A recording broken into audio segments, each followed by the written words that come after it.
Hola, agroescuchas, ¿cómo están? Pues creo que hay momentos bien interesantes y este va a ser uno muy bueno en el podcast. Hace mucho que no teníamos un invitado tan interesante y tan importante. Vamos a hablar sobre estrés en plantas y cultivos tropicales, nada más. Y está conmigo mi compañero de estos lares, el querido Héctor. ¿Cómo estás, Héctor?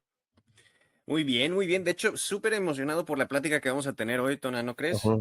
Sí, claro, eso ya mañana nos tocaba algo muy interesante. Pues no se diga más, no demos más preámbulo. Creo que escuchar esto del principio a fin va a ser muy bueno. Así es que vamos para allá.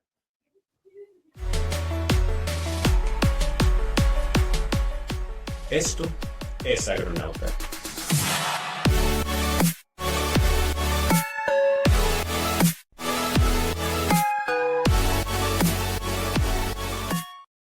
Y está con nosotros el doctor Antonio Bustamante desde Ecuador, un especialista en fisiología vegetal, plagas, control climático. Yo digo que muchísimas cosas que nos puede platicar y gracias a Joseph Sterdá que nos dio el acceso a él, le agradezco muchísimo, nuestro amigo de Bioibérica que está por allá. Pues, doctor Antonio, muchísimas gracias por darnos este tiempo y sin preámbulos más, muchísimas gracias por estar con nosotros en Agronauta. No, gracias a ustedes por la invitación y como siempre digo, estos espacios son muy interesantes para poder poner la ciencia a un nivel que lo podamos utilizar y absorber todo. Eso es importantísimo realmente. Sí, claro. Sí, sí, y además que, pues bueno, en este caso, yo preguntándole al doctor Bustamante, bueno, aquí Antonio, le quería preguntar sobre un tema bien importante para que tenemos muchas cosas que hablar sobre respecto y creo que su conocimiento es muy importante, el estrés en plantas y cultivos tropicales. Un poquito de contexto, doctor, tiene muchísima información, muchísima experiencia de trabajo en ciencia. Antonio ha trabajado muchos años en temas de investigación. Después en su currículum es brutal, o sea, tiene mucho más para allá, muy dedicado. Entonces, pues es un honor para sostenerlos y sobre todo preguntar y platicar un poco sobre cuál ha sido el, la investigación que has llevado en tema de estrés. ¿Cómo ha estado, doctor? ¿Cómo lo has hecho? O sea, bueno, muchas gracias por el espacio, como te dije. Mira, en el tema de investigación en estrés comenzó con Melo. Ujú. Nosotros tuvimos la oportunidad de, en la Universidad Politécnica de Valencia, generar un ensayo netamente de estrés, enfocándonos en casi todos los estrés que pudiésemos someter: salinidad, frío, sequía, temperaturas, días cortos, días largos, intensidad lumínica. La idea de nosotros en ese momento era poder determinar cuáles son los efectos que tienen estos estrés a nivel un poquito más profundo, es decir, al nivel de ADN, al nivel de microRNAs, al nivel de proteínas, qué es lo que realmente ocurre en un estrés solo, o sea, solo este estrés, por ejemplo, hablemos solo salinidad, solo sequía, solo frío, pero también comenzamos nosotros a ver interacciones de estrés, por ejemplo, qué pasa cuando una planta está sometida a un tiempo de sequía y de noche, por ejemplo, viene una helada, una baja de temperatura. ¿Qué pasa? ¿Cuál es la respuesta de estas plantas allá? Entonces nos dimos cuenta, y fue muy interesante, que realmente la planta tiene varios niveles pues, va a depender del vegetal, pero tiene muchos niveles de tolerancia al estrés, y esto va a depender mucho de la nutrición de la planta y el momento fisiológico en el cual el estrés en la planta es afectado. Entonces, de eso depende muchísimo de poder nosotros determinar qué podemos hacer antes, durante e incluso después del estrés para que la planta no merme su producción, que a la larga es lo que nos preocupa, ¿no? Entonces, se hizo ese análisis a nivel genético, se identificaron algunas rutas metabólicas que están implicadas en estos procesos de estrés. Y una pregunta, ahora para ahondar un poquito, porque ya me quedé clavado, o sea, ¿cuáles? Sí me quiero imaginar que hay respuestas diferentes a diferentes tipos de estrés, a la intensidad de los estreses. Si se está viendo a nivel genético, entonces estamos hablando que hay un efecto epigenético cuando se somete las plantas a ciertos niveles de estrés. Sí, Justamente es uno de los mecanismos de respuesta que tienen las plantas. Ustedes, a veces hay muchos colegas que dicen que las plantas tienen memoria, por ejemplo. Ok. Pues, ¿Y esa es la memoria? En la memoria de las plantas, en una teoría justamente se habla de los efectos epigenéticos que tenga la planta. Entonces, el proceso de epigenéticos de las plantas son, digamos así, en ciertos aspectos, son bloqueos o estimulaciones rápidas que puede tener la planta en respuesta al estrés. El estrés, o sea, la reacción que tiene un vegetal tiene que ser mucho más violenta la respuesta de estrés que lo que tiene, por ejemplo, un mamífero que se pueda mover, porque la planta no se puede mover. Entonces, la planta ha desarrollado en su evolución muchos esquemas muy rápidos que les permite sobrellevar o adaptarse, digamos así, lo más pronto posible a un estrés. Obviamente todo va a depender de la intensidad del estrés que tenga. Claro. Entonces, uno de los mecanismos justamente son mecanismos epigenéticos, que estos son como switches que prenden, encienden o apagan un gen, ¿sí? Y lo que hace es generar o activar una ruta metabólica.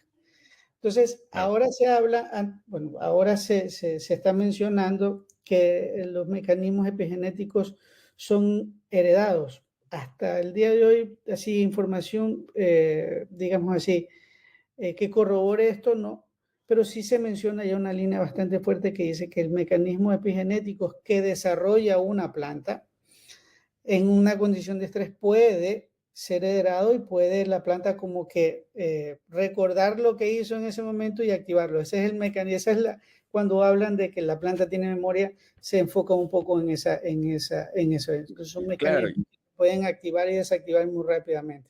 Y así la siguiente generación, si hay tiene mayor capacidad de sobrevivir ese estrés. Entonces, exactamente. Es como pensándolo, llevándolo a plantas más en las zonas áridas de nosotros por ahí en México, es como vemos que en muchos de los cactus, de las cactáceas, entre la reproducción sexual y la asexual, ¿no? Entonces puede que se polinicen o puede que si hay mucho estrés o falta de recursos, me quiero imaginar que es una reacción al estrés, mejor sacan un clon, ¿no? Porque es más importante reproducirse en vez de... Exacto. Ustedes hay que entender una cosa. Cualquier situación de estrés, y de hecho hay situaciones de estrés que nosotros las aprovechamos en la naturaleza. Cualquier situación de estrés que se genere en una planta, la planta obviamente va a tratar de tolerar el estrés y que no se vea su actividad fisiológica afectada. Pero si ya el estrés se prolonga por un tiempo que la planta ve que no va a poder sobrevivir, el mecanismo que activa es el mecanismo de reproducción sí o sí. Puede ser una formación de fruto, puede ser una formación de la semilla, pero como tú acabas de decir, puede ser una estimulación a desarrollar una yema axilar, una yema apical que le permita la perpetuidad. Como todo ser vivo, busca la perpetuidad. Entonces, Claro. activa estos mecanismos de defensa. Por ejemplo, es muy interesante, por ejemplo, en el caso de un cultivo tropical que nosotros tenemos acá, el cacao. Una de las actividades normales que se hacen acá es la poda de cacao, la poda de formación o poda fitosanitaria. Realmente, cuando uno habla digamos así, con los agricultores, ¿qué pasa? Ellos saben perfectamente que después de una poda viene una floración masiva. No. Poda no es más que una provocación del estrés a la planta a un nivel que ayuda o estimula a la planta a un desarrollo floral. Ahora, ahí hay que tener el equilibrio adecuado. ¿Por qué? Porque Claro. si yo hago una poda muy severa, voy a obviamente estimular a la planta que desarrolle flores, pero la planta no va a tener el suficiente mecanismo de actividad fotosintética para, digamos así, aguantar todas las flores o llenar todos los frutos que en ese momento quiere estimularse.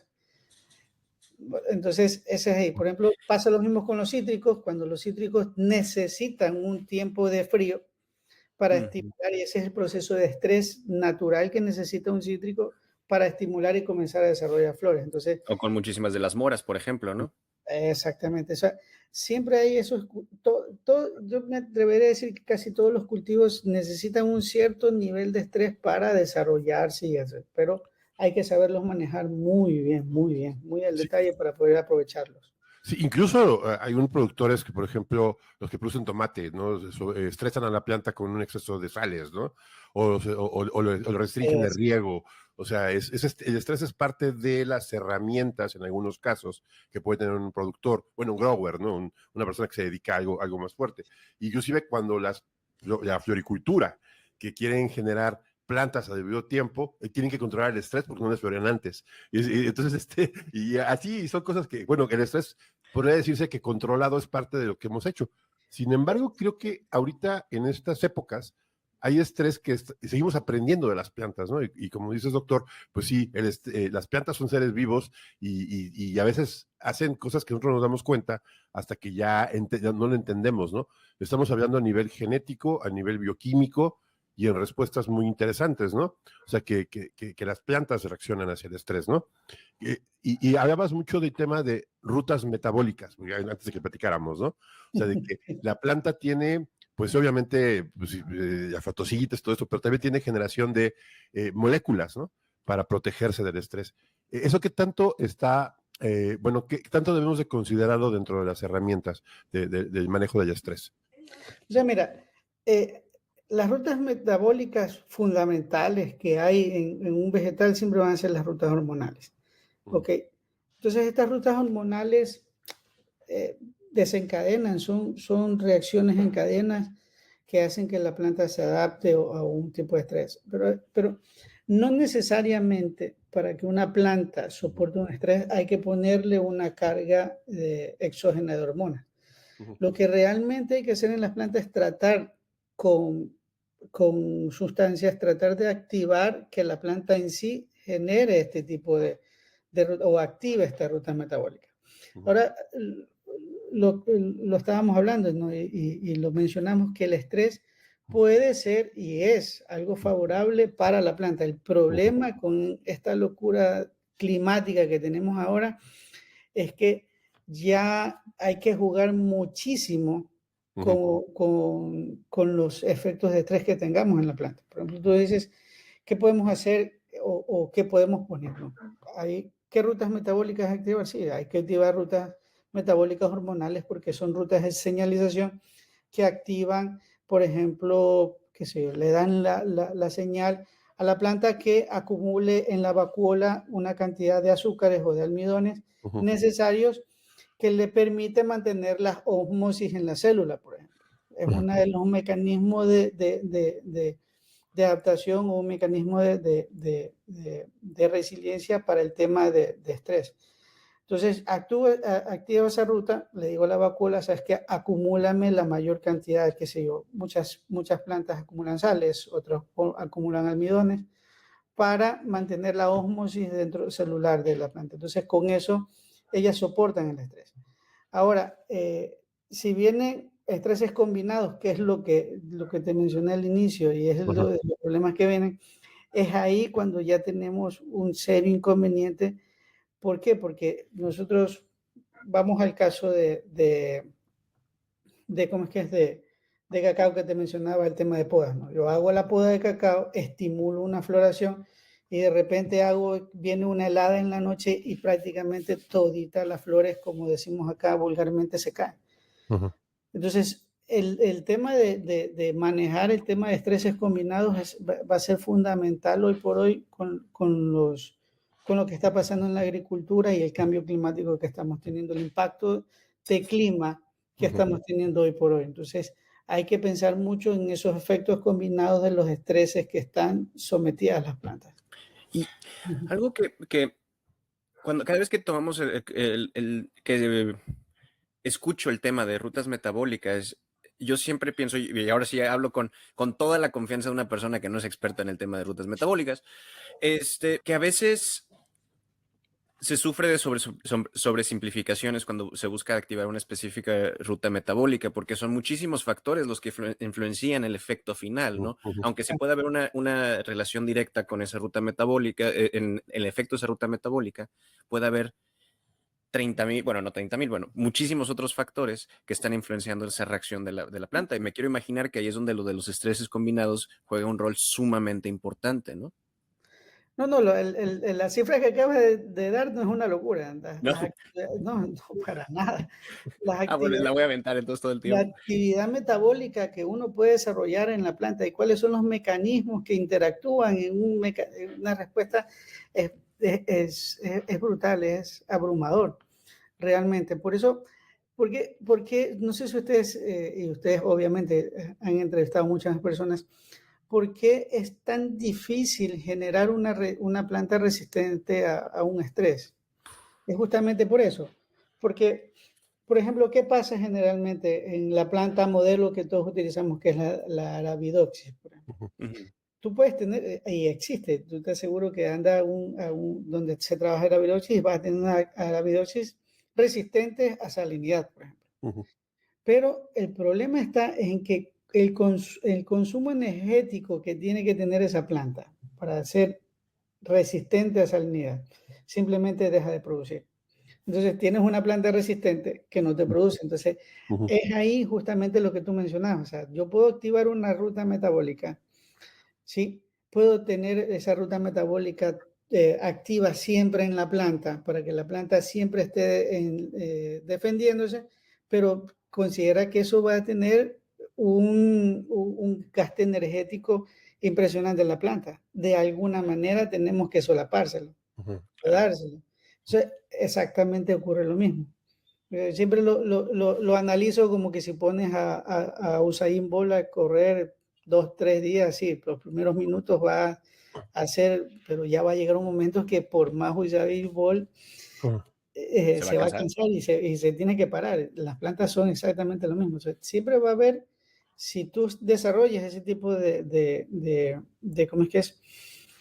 De plantas o te metes a ese tipo, tienes que saber que va a haber un gasto energético en la planta que tiene que solaparse de alguna manera Ujú. para que estas plantas realmente puedan salir. Por eso a veces es muy complicado y es complejo realmente poder desarrollar una planta resistente a un estrés cuando sabemos justamente la cifra que tú acabas de dar de 30.000 acciones metabólicas de la planta y puede darse. Entonces, Ujú. es una locura. Realmente, metabólicamente es una locura ver o sea, la cantidad de interacciones que pueden ocurrir en una planta. Lo intentamos con diseñar una red neuronal para poder, pero fue complejo. Pasamos casi 2 años tratando de hacer esa red neuronal y fue compleja. Y esperemos que la inteligencia artificial nos ayude un poquito para poder adelantarlo, ¿no? Pero ojalá y se pudiera, ¿no?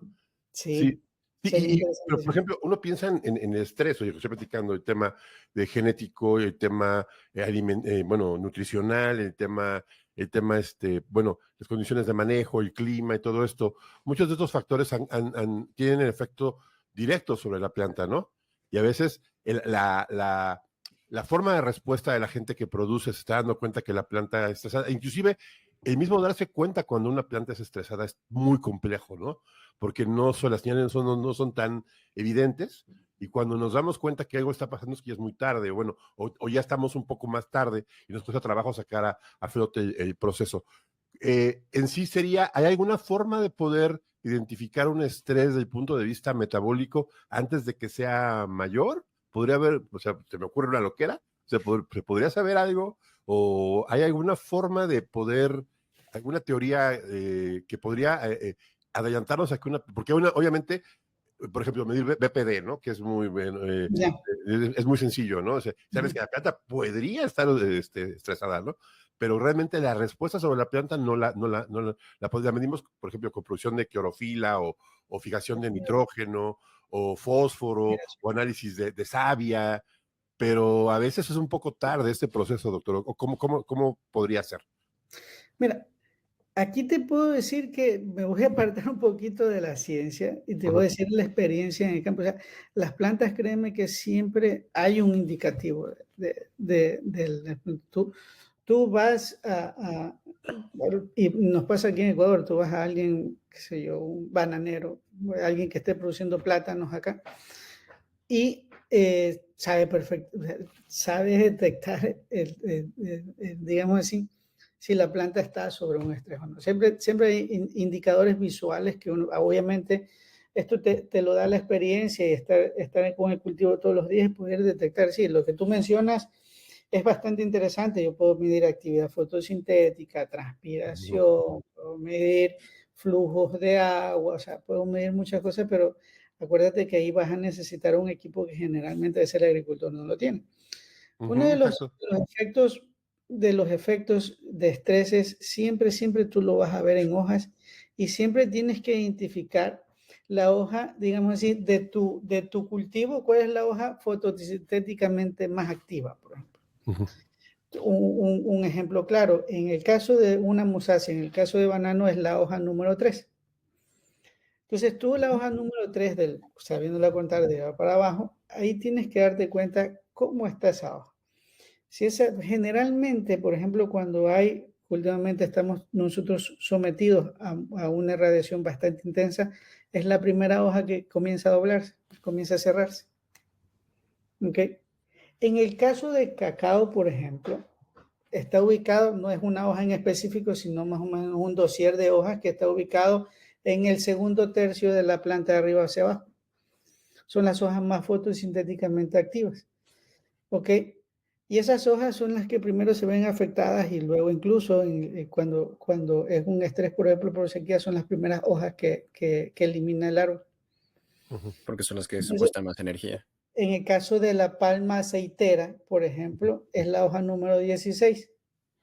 Entonces, hay que conocer, claro, hay indicativos. Y lo que tocaba decir, sí, por eso te dije que me iba a separar un poquito de la ciencia. Sí, Y sí, te sí. iba a decir lo que se conoce en el campo. Entonces, sí hay indicativos en la planta, sabiendo conocer a la planta, hay indicativos que uno puede detectar. Ahora, también es muy interesante que tú también puedes utilizar, por ejemplo, cultivos, ¿cómo se llaman esto? Ahí se me fue la palabra. Cultivos indicadores. Hay cultivos que son muy susceptibles a ciertas condiciones ambientales que tú los puedes tener en tu plantación y puedes detectar a tiempo un estrés. Siempre, como te digo, eso como se lo expliqué inicialmente, digamos así, un poco de estrés a la planta no es malo. El problema está en que con estas alteraciones climáticas que estamos teniendo, la planta siempre está estresada últimamente. Sí, sí, claro. Y ahorita los estreses principales vienen estrés hídrico, porque obviamente no hay suficiente agua. O hay demasiada. O sí puede ser. O por ejemplo, estrés, estrés por radiación, que es lo que está platicando ahorita, está muy en boga ahorita, y que afecta a la planta. Y a veces no son tan visibles, ¿no? O sea, por ejemplo, bueno, sabemos que no estamos regando suficiente agua y se crean estrategias, o qué herramientas podría tener un profesionista del agro para poder lidiar con esto. Una estrategia general, ¿por dónde empezar, doctor? ¿Qué les recomendaría? Yo creo que deberíamos hablar, y tú lo preguntaste, y hablamos de los inductores de resistencia, bioestimulantes. Tiene que ser parte de, ya, así como se aplica fertilizantes, nitrógeno, fósforo, potasio en las plantas, ya se tiene que comenzar a pensar dentro de un manejo a la aplicación de este tipo de sustancias, ¿no? Por ejemplo, en mi caso, como le digo, yo particularmente, esto es criterio mío y para mí, el tema de aplicación exógena de hormonas, para mí no es la forma más adecuada. Tenemos sustancias como, por ejemplo, silicio, que actúan muchísimas rutas metabólicas, tenemos aminoácidos, ¿sí? Y también depende de cómo se extraen estos aminoácidos, pero también tenemos estas sustancias, tenemos extractos de algas marinas, que son muy buenos para mantener activaciones en la planta. Hay un mecanismo bastante interesante de respuesta al estrés, que es el SAR, que es el Sistema Adquirido de Resistencia de las Plantas. Digamos así, que es el mecanismo de resistencia que menos coste energético tiene la planta.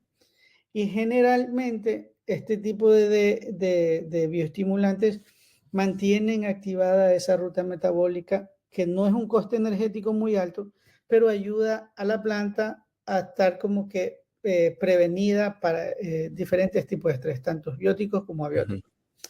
Entonces, una aplicación de silicio, una aplicación de aminoácidos, una aplicación de algas marinas sería bastante interesante en la aplicación. Por ejemplo, en el caso acá de Ecuador, en el cultivo de banano, nosotros tratamos de alternar, así como se aplica un esquema para controlar cigatoca negra, que es una de las enfermedades que más afecta el cultivo de banano acá, que se sabe perfectamente y tenemos normas establecidas de qué molécula utilizar. Acá le estamos haciendo casi lo mismo. Entonces nosotros estamos tratando de rotar diferentes moléculas que sabemos que activan rutas metabólicas para que la planta esté, digamos así, con no un coste energético tan alto, pero sí preparada para ese tipo de estrés. Y nos está yendo muy bien el tema de justamente tú lo mencionaste, hace poco, bueno, no hace poco, hace unos cuantos meses hubo un problema de intensidad lumínica muy fuerte aquí en Ecuador. Entonces, cultivos que habían estado aplicando ya dentro de su manejo normal bioestimulantes fueron los menos afectados y no perdieron productividad. Entonces, esas son alternativas que no sé, pero ya pensar en que los bioestimulantes tienen que estar dentro de un manejo agronómico, sí o sí. Y eso me hace pensar también, porque pues estamos hablando principalmente contigo, doctor, que es agricultura tropical, ¿no? Ahora, la agricultura tropical tiene uno de los retos más grandes, bueno, fuera de que es que famosamente los tipos de suelo tropicales son pobres, ¿no? Y cuando estamos hablando de muchas de las soluciones para combatir, por ejemplo, con la sequía o con el aumento constante de los nutrientes, estamos hablando de, en lugares más templados, aumentar a un 22-23% de materia orgánica donde se pueda, ver qué tipo de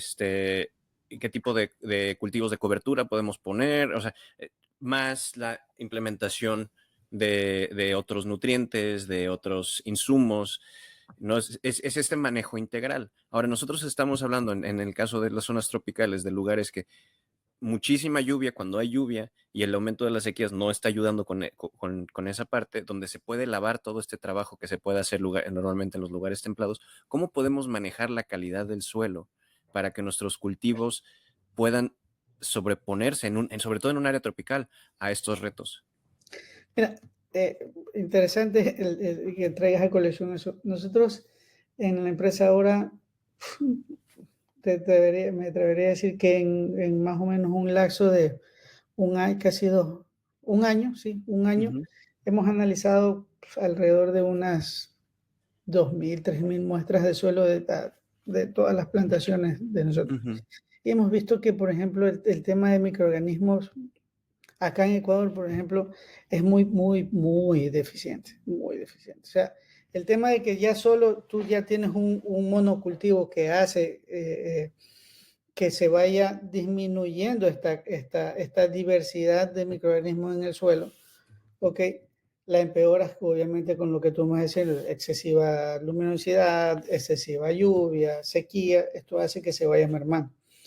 El tema de los microorganismos, créeme que es algo fundamental. Por ejemplo, el tema de micorrizas está considerado como un mínimo vital del suelo. Entonces, si tú no tienes micorriza en el suelo, no puedes mejorar tu condición de cultivo, no puedes mejorar tu condición de suelo. Porque la micorriza actúa como digamos así, como un intermediario entre casi todas las relaciones que puede tener la planta con el suelo. Porque la micorriza se adhiere a la raíz y mediante estos estímulos ayuda y mejora condiciones para que obviamente se desarrolle la raíz, porque es una simbiosis bastante interesante. Entonces, cuando tú tienes micorriza en el suelo y tienes una simbiosis con ese cultivo, las condiciones del suelo se mejoran mucho. Tú mencionaste algo bastante interesante, que es materia orgánica. Y creo que esto ya es ley básica de la agricultura mundial, que pensar en la cantidad de materia orgánica que nosotros tenemos que incorporar en el suelo para comenzar a mejorar las condiciones del suelo, a veces suele ser cantidades muy altas. En el caso de nosotros, ¿qué estamos haciendo? Nosotros estamos tratando de aprovechar la mayor cantidad de materia verde del suelo. Si nosotros cogemos el ciclo normalmente que hace esta materia, primero es materia verde y después obviamente se descompone y va haciéndose su materia orgánica. Claro. ¿Qué hacemos nosotros? La aplicación, por ejemplo, de microorganismos para nosotros es al 100% del suelo. Ujú. Nosotros preferimos colocarlos, por ejemplo, por fertirrigación. Y lo que nosotros estamos haciendo es que con un cóctel de microorganismos lo aplicamos sobre la materia verde para que el microorganismo se establezca, acelera el proceso de descomposición de esa materia y lo convierta en materia orgánica. Ujú. No medidos por nosotros, sino medidos por los agricultores, hemos pasado de suelos que tienen 5% de materia orgánica a 6.5% materia orgánica en menos de un año. No Mucho. porque le hemos incorporado materia orgánica, sino simplemente hemos incorporado microorganismos que ayudan a la descomposición de la materia verde, perdón, en materia orgánica, y eso mejora la estructura del suelo. Ujú. Entonces, lo que tú me preguntas, ¿qué hacer en eso? Es sí o sí otro aspecto que tenemos que nosotros pensar es la incorporación de microorganismos. Obviamente, acá en Ecuador, y me imagino que puede pasar en otras partes del mundo, hay productos y hay productos, hay microorganismos y hay microorganismos, eso tenemos que entenderlo. Y tenemos que entender algo claro.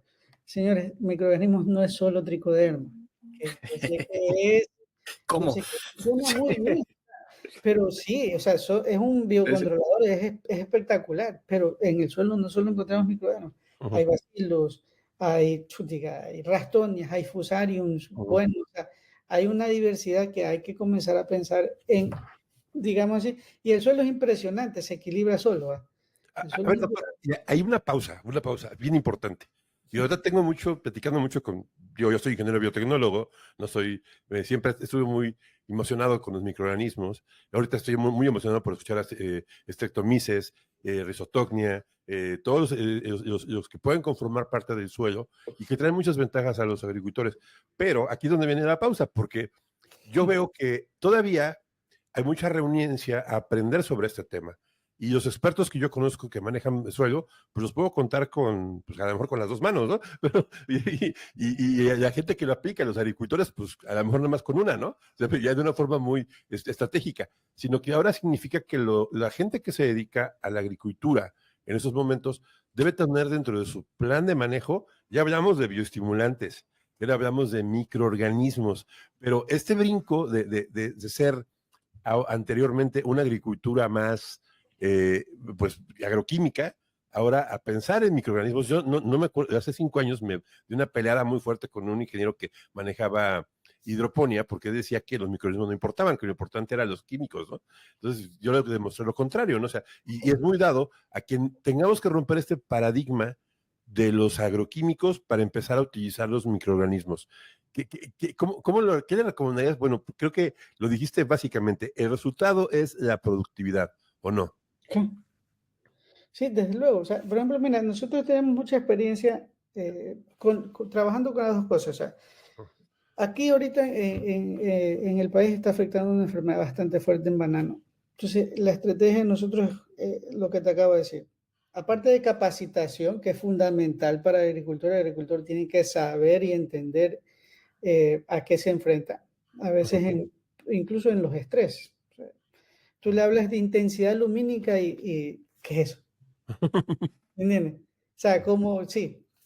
Pero le dices, Entonces, ¿sabes por qué tus hojas están de chiritas? Y yo, sí, porque tienes ese ya. Pero Ah, tienen que entender qué es intensidad lumínica. Yo a veces sé que a veces es complicado, pero hay que tratar de justamente bajar, o sea, el nivel que entiendan qué es. Primero tienen que entender lo que van a enfrentar. Segundo, la estrategia es que, como los mencioné, nosotros el tema de bioestimulantes lo manejamos ya, tratamos de manejarlo como que si fuera o algo, parte como el fertilizante, y lo otro es la incorporación de microorganismos, pero ya les digo, entendiéndose que hay una diversidad que es lo que tenemos que tratar de recuperar en el suelo.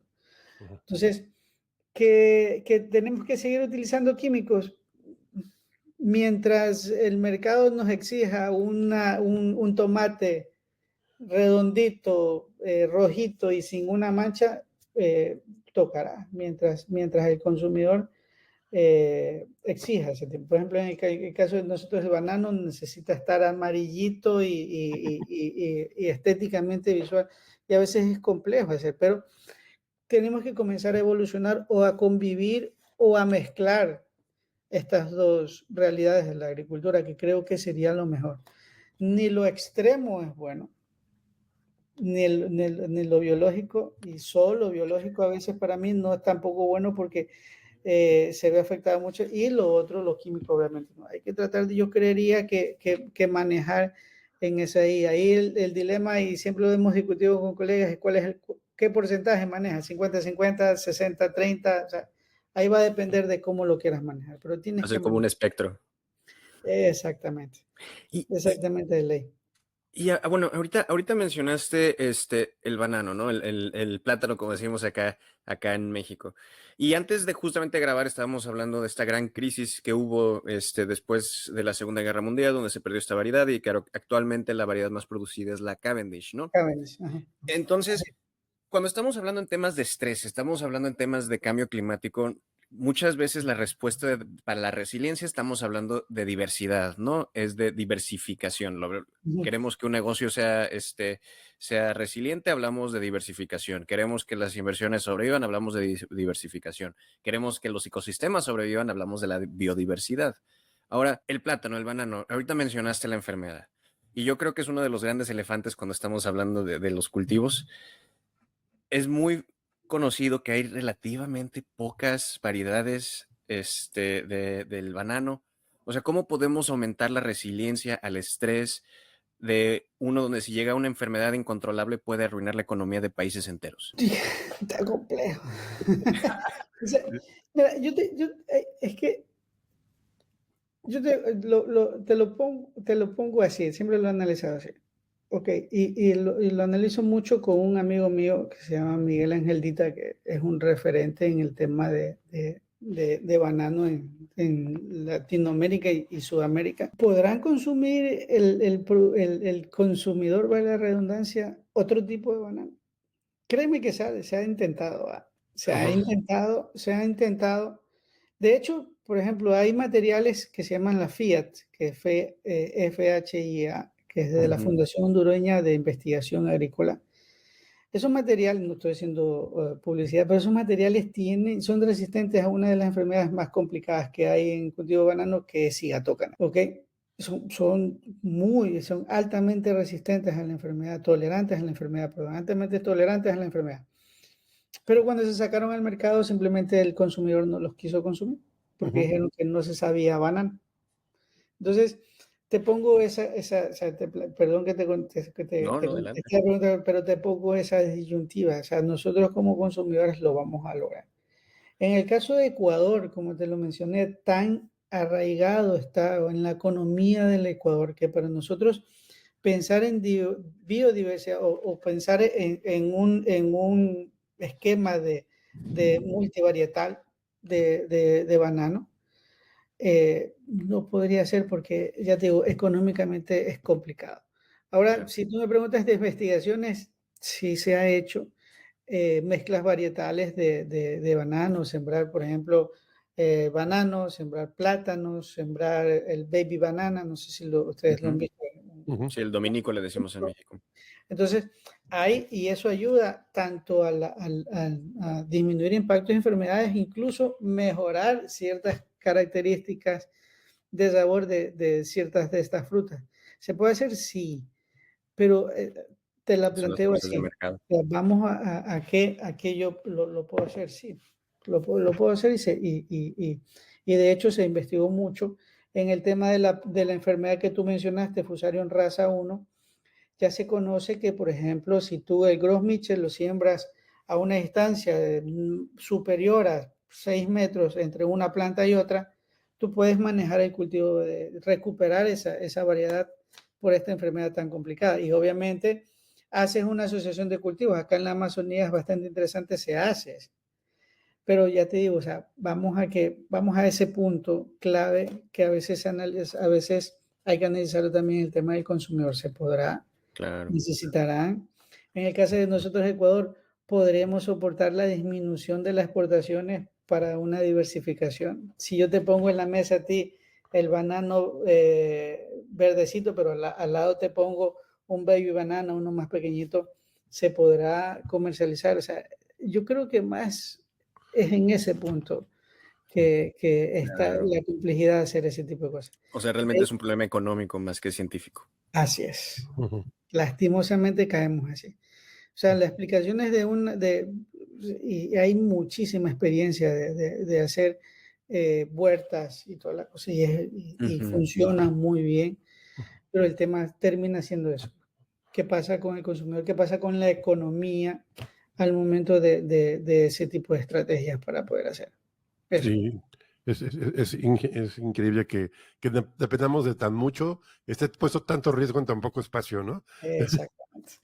Y sobre todo Exacto. de que hablamos de, bueno, el banano es importante a nivel mundial, todo el mundo comemos banano, o sea, y además que pues parece que es de las frutas básicas, ¿no? Se vas a ir al súper, vas a comprar lo que quieras y plátanos, o sea, eso no Sí. puede faltar en la mesa, sobre todo aquí en Latinoamérica, ¿no? Pero por ejemplo, doctor, y regresándome un poco al tema del tema de los bioestimulantes, ¿no? Que es un tema un poco fuerte, porque lo que yo he visto es que sí hay mucha oferta, sí hay muchas empresas, pero me doy cuenta, y eso es a lo mejor un llamado de atención a todos los gente que se dedica a este tema, que les preguntas, oye, ¿cómo aplico esto? Pues, o te dicen una cosa, la siguiente semana te dicen otra, o sea, la preparación técnica que tenemos para la aplicación de bioestimulantes está muy limitada, porque todavía como que se ve como algo novedoso cuando realmente deberíamos estar haciendo un esfuerzo muy grande por aprender más. Yo me impresionó mucho el saber empresas que están trayendo productos que a veces los manejan hasta como secreto industrial, ¿no? Y no saben qué le están aplicando a la planta. O sea, bueno, no te quieren decir, ¿no? Y te dicen, no, pues te aprietas tanto, como si fuera una mezcla a aplicar un agroquímico. La estrategia de aplicar un bioestimulante es diferente en el caso del manejo de un, de un agroquímico. ¿Debería ser diferente? Claro, claro que sí. O sea, si tú te excedes en la aplicación, también vas a generar un problema. Ujú, Ahora, en el tema de esto, y tú lo mencionaste, si te dicen que es un secreto industrial y no te van a decir lo que tienen, mejor no lo apliques, sinceramente, porque ejemplo claro.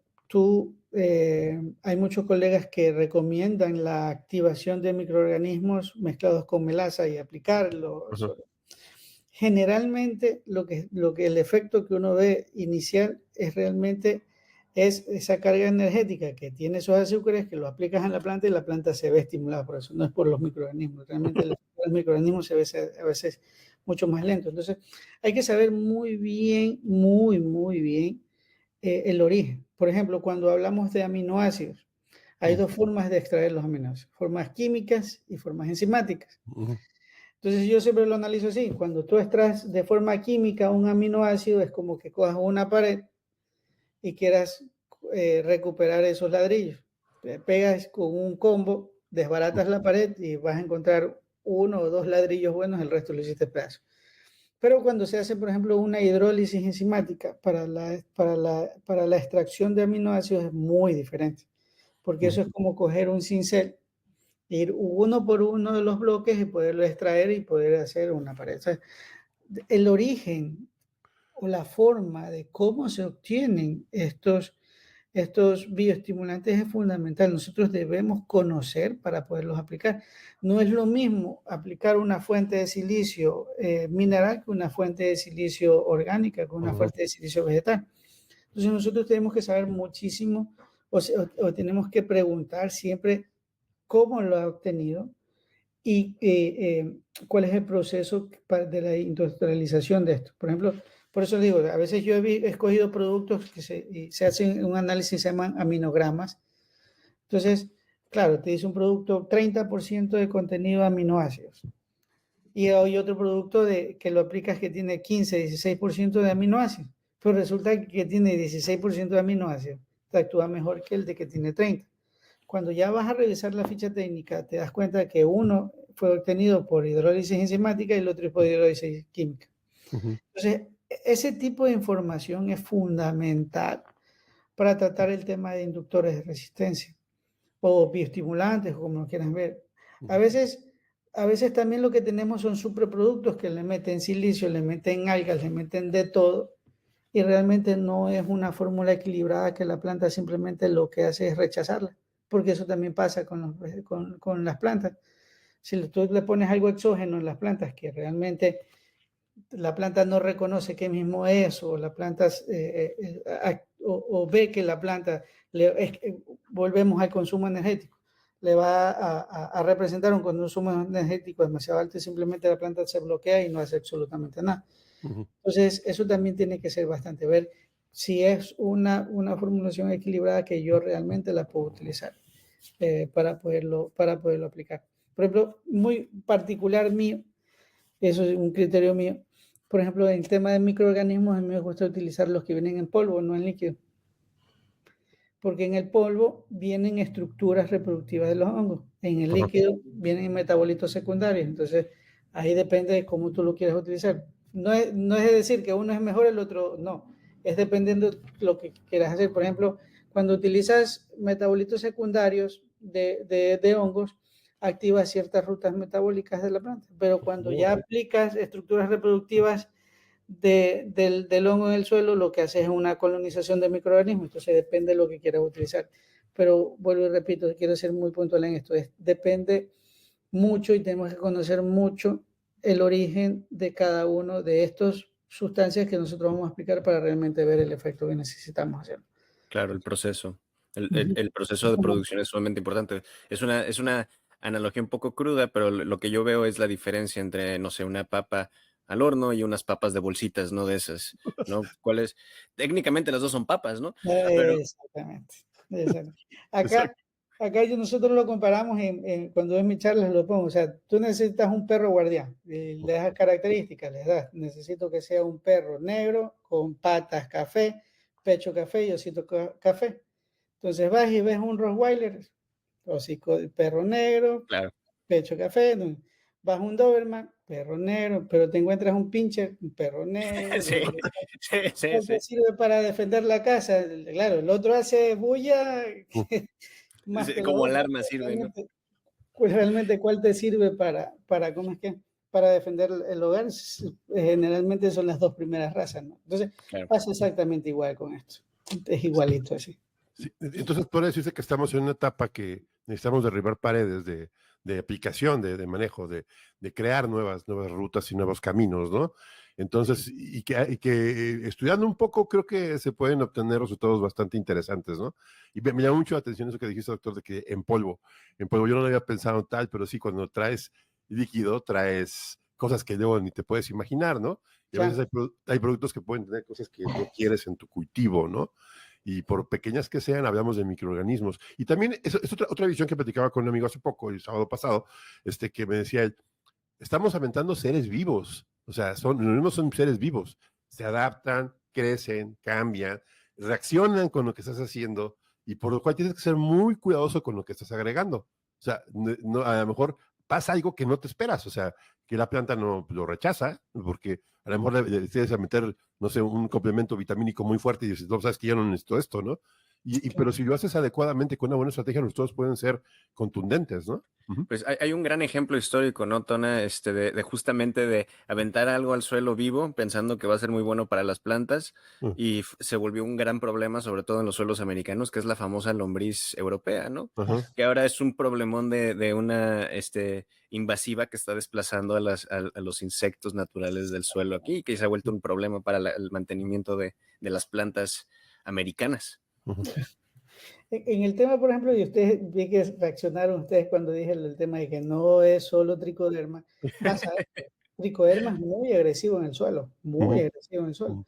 De hecho, productores acá, por ser muy, ¿cómo se llama?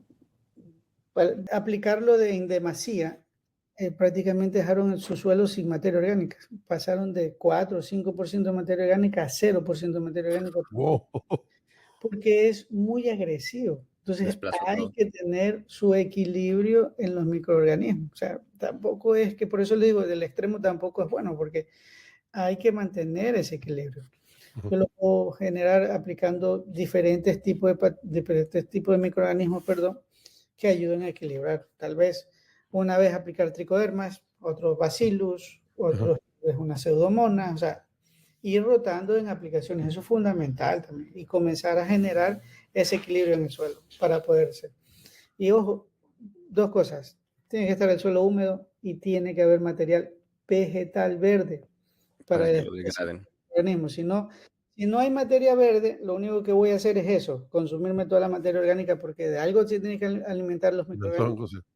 Entonces, Claro. en el caso, por ejemplo, de nosotros, cuando vemos que no tenemos mucha materia verde en el suelo para no perder la materia orgánica cuando aplicamos microorganismos, utilizamos, por ejemplo, ácido fúlvico Ujú.